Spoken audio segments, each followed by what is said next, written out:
რას ნიშნავს ირაკლი ღარიბაშვილის გამოძიებასთან თანამშრომლობა და აღიარება. აქ სავარაუდოდ საუბარი არ არის მხოლოდ იმაზე, რომ ყოფილმა პრემიერ-მინისტრმა სულს მხოლოდ საკუთარი კორუფციული სქემები გაუშიფრა. უნდა ვიფიქროთ, რომ თანამშრომლობაში იგულისხმება, რომ მისი მონაყოლით სუსი ახლა ბევრ ხალხზე გავა და კიდევ მილიონობით დოლარსა და კილოგრამობით ოქროსა თუ ძვირფასი ნივთების ამოღებას გვაჩვენებს.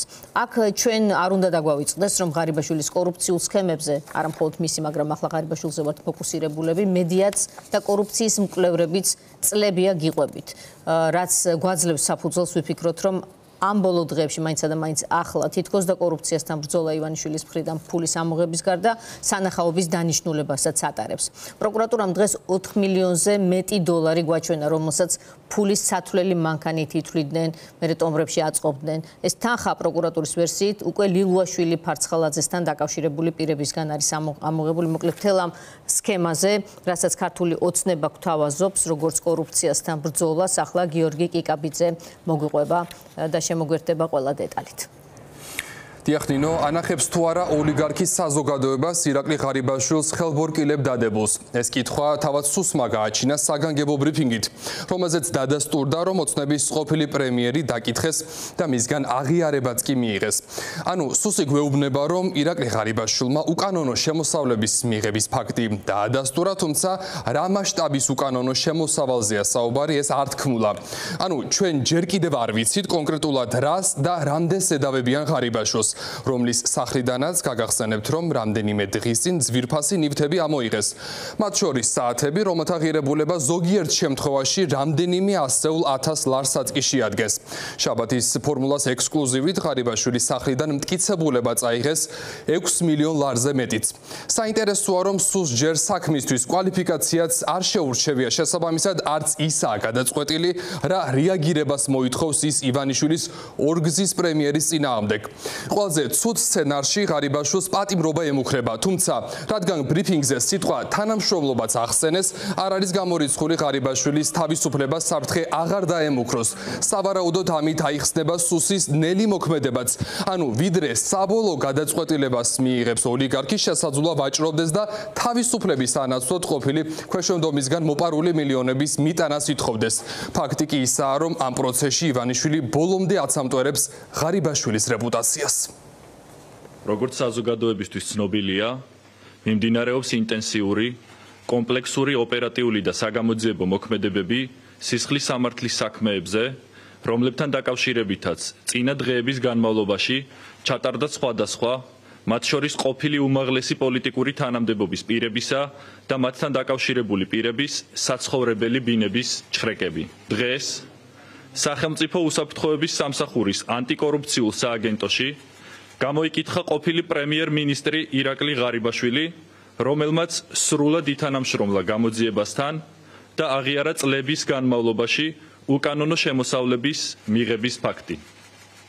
შესაბამისად, მომდევნო დღეების განმავლობაში გამოძიება არსებული და დამატებით მოპოვებული მტკიცებულებების საფუძველზე იმსჯელებს მის მიმართ როგორც მისი ქმედების დაკვალიფიცირების, ასევე მის მიმართ აღკვეთი ღონისძიების შერჩევის საკითხზე, რაც ასევე ეცნობება საზოგადოებას. ახლა კი ივანიშვილის სამიზნე ნომერი 2. ეს გრიგოლ ლილუაშვილია. ოლიგარქი სავარაუდოდ მისი დაკავებისთვისაც ამზადებს ნიადაგს ეჭვიც პროკურატურაში დღეს 1 საათით ადრე გამართულ ბრიფინგზე გაჩნდა. საგამოძიებო უწყებამ ინფორმაცია გაავრცელა კობა ხუნდაძის დაკავების შესახებ, რომელიც მათივე მტკიცებით ლილუაშვილთან დაკავშირებული პირია. ჩვენ ახლა უფრო მეტს ამ კავშირის შესახებ გეტყვით. კობა ხუნდაძე წლების განმავლობაში რკინიგზის დეპარტამენტში იურიდიულ სამსახურში მუშაობდა. მისი ძმა კი ლილუაშვილის კლასელია. ის ამავე დროს უფროსის მოადგილის თანამდებობას იკავებდა შემოსავლების სამსახურში, საიდანაც 2 თვის წინ დიდი სამთავრობო ცვლილებების ფარგლებში წავიდა ან გაუშვეს. კობა ხუნდაძის ბინიდან 1,300,000 დოლარზე მეტი ამოიღეს. განსაკუთრებით დიდი ოდენობით უკანონო შემოსავლის ლეგალიზაციის ფაქტზე დაკავებულ იქნა მოცემული სისხლის სამართლის საქმეში გრიგოლ ლილუაშვილთან დაკავშირებული პირი კობა ხუნდაძე. გამოძიებით დადგენილია, რომ ბრალდებულმა განსაკუთრებით დიდი ოდენობით დაუსაბუთებელი აქტივების კანონიერი სახის მისაცემად შეიმუშავა რამდენიმე ეტაპიანი დანაშაულებრივი სქემა, რომლის განხორციელების ფარგლებშიც დაუსაბუთებელი წარმომავლობის თანხებით თბილისში შეიძინა მიწის ნაკვეთები და ქონების ინვესტირება მოახდინა პირადი კომპანიის და მისი მონაწილეობით დაფუძნებული ამხანაგობების საწესდებო კაპიტალში. აღნიშნული ქმედებები დაუსაბუთებელი ქონება ჩაერთო ლეგალურ ეკონომიკურ საქმიანობაში და უძრავ ქონებასთან დაკავშირებული მრავალჯერადი ტრანზაქციებით განხორციელდა დაუსაბუთებელი აქტივების ნამდვილი ბუნების წარმოშობის წყაროს და მასზე საკუთრების უფლების დამალვა და შენიღბვა. შედეგად თითქოს და კანონიერი შემოსავლის წარმოებული საქმიანობის ფარგლებში მიღებული 30 ერთეული უძრავი ქონება აღირიცხა ბრალდებულის და მისი საწარმოს საკუთრებად, ხოლო 51 ერთეული უძრავი ქონება შეტანილი იქნა ბრალდებულის მიერ დაფუძნებული სამშენებლო კომპანიის საწესდებო კაპიტალში. გარდა ამისა, როგორც უკვე ვახსენეთ, მისი საცხოვრებელი ბინის შრეკის შედეგად ამოღებულია დიდი ოდენობით ფულადი თანხა 1,319,300 ამერიკული დოლარი. ფორმულამ დღეს დამატებითი დეტალების გარკვევა ლაშა აბაშიძესთან სცადა, რომელიც საქართველოს რკინიგზის გენერალური დირექტორია. მას წესით უნდა ჰქონდეს ინფორმაცია კობა ხუნდაძის საქმიანობის შესახებ, თუმცა აბაშიძემ ხუნდაძე ვერ გაიხსენა. არადა ფორმულას ინფორმაციით, გრიგოლ ილუაშვილის გარემოცვის წევრი რკინიგზაში საკვანძო ფუნქციას ასრულებდა ტენდერებთან დაკავშირებით, რაც ხშირად კორუფციის ძირითადი საშუალებაცაა.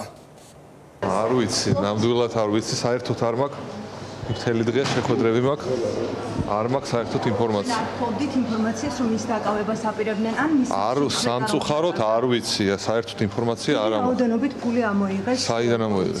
დანაშაულის არ ვიცი, აი როგორ გითხრათ, არ ვიცი ნამდვილად. თქვენ თანამშრომელი ართ? ჩვენთან არის 12000 თანამშრომელი და როგორ გითხრათ? ტენდერების სამსახური ჩვენთან არ არის. მაღალ პოზიციაზე იყო. აბაშვილისა და ლილუაშვილის გარდა სამიზნეში რჩება ოთარ ფარცხალაძეც, რომელიც ასევე ახსენეს პროკურატურაში დღეს გამართულ ბრიფინგზე. საუბარი კონკრეტულად მიხეილ ჩოხელზეა. ჩოხელისა და მისი ოჯახის საბანკო სეიფებიდან თითქმის 3 მილიონი დოლარი ამოიღეს. არ დაუკავებიათ ის, როგორც ცნობილია, გაგახსენებთ, რომ ჩოხელი 2017 წელს ფარცხალაძესთან ერთად ყოფილი გენერალური აუდიტორის ლაშა თორდიას სემის საქმეში ფიგურირებდა და ის ბრალდებულიც იყო ამ საქმეში.